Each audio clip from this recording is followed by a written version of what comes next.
Hello everyone, मेरा नाम है सौरभ मिश्रा।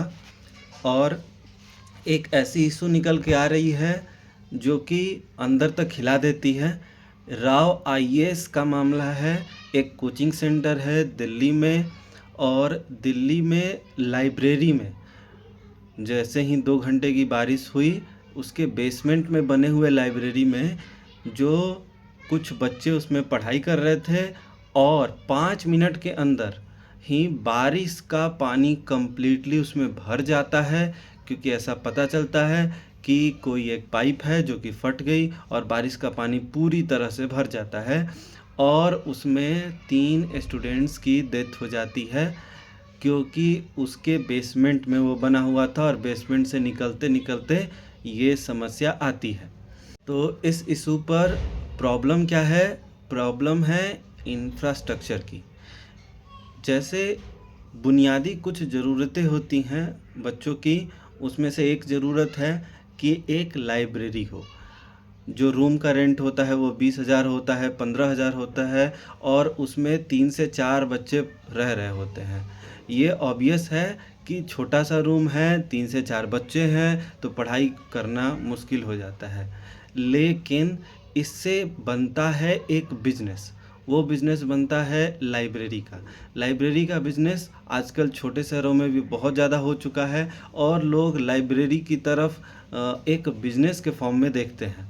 लाइब्रेरी में वो सुविधाएं दिखाते हैं कि यहाँ पर ये सारी चीज़ें हैं, आप आइए पढ़ाई कीजिए।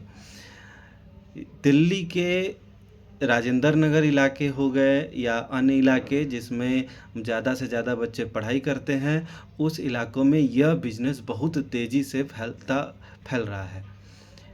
इसमें सबसे बड़ी समस्या क्या है कि जो बेसमेंट के नीचे क्लासरूम्स बने हुए हैं, रूम्स रहने के लिए बच्चों के लिए बने हुए हैं, रेस्टोरेंट्स बने हुए हैं, और लाइब्रेरी बने हुए हैं। लाइब्रेरी में कभी-कभी 700 से 900 बच्चे एक समय में पढ़ाई कर रहे होते हैं, और ऐसी कोई आपातकालीन स्थिति आ जाए तो उसमें से निकलना मुश्किल हो जाता है, क्योंकि वो एक बेसमेंट में बना हुआ है। अगर ऊपर ही किसी जगह आग लग गई तो कहीं से निकलने का रास्ता नहीं है, एक ही रास्ता है कि वो बेसमेंट में बना हुआ है। दूसरी बात कि जो बेसमेंट में नहीं है, ऊपर है, फर्स्ट फ्लोर पे हैं, सेकंड फ्लोर पे हैं, उनका रेंट भी बहुत ज़्यादा है। लगभग 6,000 रेंट है। 6,000 रेंट होने का मतलब 4 घंटे आप अगर बैठ कर के पढ़ाई करते हैं तो 6,000 रुपये पर मंथ आपको देने होंगे। इट मीन्स आप एक दिन में 200 रुपये दे रहे होंगे। एक लोअर मिडिल क्लास के बच्चे या मिडिल क्लास के भी बच्चे 6,000 सिर्फ और सिर्फ लाइब्रेरी में जा कर के दे के आएँ, इतना आसान या इतनी पॉसिबल बात नहीं है। इसलिए वो बेसमेंट का रूम चुनते हैं या उन्हें चुनना पड़ता है। ऐसे बहुत सारे रहने के लिए भी रूम्स हैं जो कि बेसमेंट में बने हुए हैं। प्रॉब्लम क्या है? गवर्नमेंट की तरफ से प्रॉब्लम क्या आई है?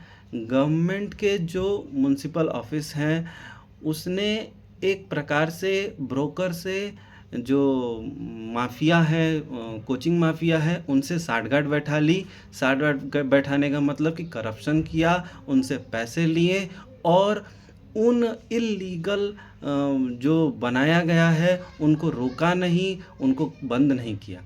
और इसको बंद नहीं करने से वो कंटिन्यू चलते रहे, और आज ऐसी घटना देखने को हमें मिल रही है। ये बहुत अच्छी बात है कि वहाँ के बच्चे सामने आए। सामने आकर के उन्होंने कुछ अपनी मांग की है।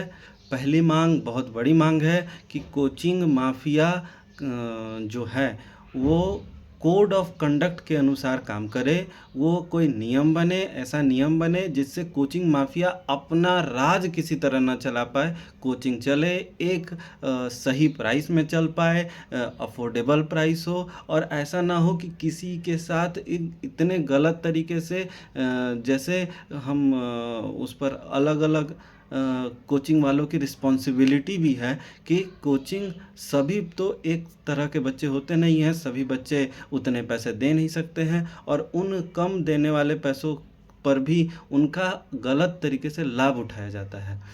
और जो बच्चे ज़्यादा पैसे दे पाते हैं वो अपने सही तरीके से पढ़ाई कर पाते हैं।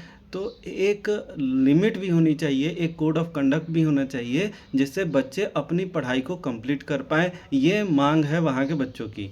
रूम रेंट्स जो है वो कंटिन्यू बढ़े जा रहे हैं, इतनी ज़्यादा बढ़ रही हैं। मैं इस तरह से आपको कह सकता हूँ कि रूम रेंट तो इंग्लैंड के तरह है, लेकिन सोमालिया की तरह वहाँ पर सुविधाएं दी जाती है। आप समझ सकते हैं कि इतना ज़्यादा रूम रेंट पर सुविधा के नाम पर कुछ भी नहीं, आप बस किसी तरह रह लें। वो मुर्गियों के फॉर्म की तरह है, किसी तरह बस आप रह ले, जिंदा रह ले, उसमें रह पाए। अगर आपको बहुत ज़्यादा सुविधाएं चाहिए तो बहुत ज़्यादा पैसा खर्च करना पड़ता है। तीसरी बात, इंफ्रास्ट्रक्चर की बात कह रहे हैं बच्चे। इंफ्रास्ट्रक्चर ठीक होना चाहिए, प्रॉपर ड्रेनेज सिस्टम होना चाहिए कि पानी आए।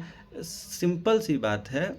ये हुआ क्यों? इसलिए हुआ कि कोचिंग वालों, जो कोचिंग वाले होते हैं वो एक प्राइवेट संस्था होती है। प्राइवेट संस्था पर अपना इंफ्रास्ट्रक्चर खुद करने के लिए छोड़ दिया जाता है। और कोई भी प्राइवेट संस्था हो, जैसे आज हम प्राइवेटाइजेशन के लिए बार बार मरे जा रहे हैं कि ये प्राइवेट हो जाए, वो प्राइवेट हो जाए। वो प्राइवेट का मतलब ही होता है लाभ कमाना। अपने लिए लाभ कमाने के लिए किसी भी हद तक जाते हैं, और किसी भी हद तक जाने में किसी की जान चली जाती है। हमने पहले भी सुना होगा कि मजदूर किसी कंपनी में काम करते हुए मारे गए, फिर उसे कंपनसेशन मिल गया, फिर दूसरे मजदूर उस जगह पर काम करने लगे।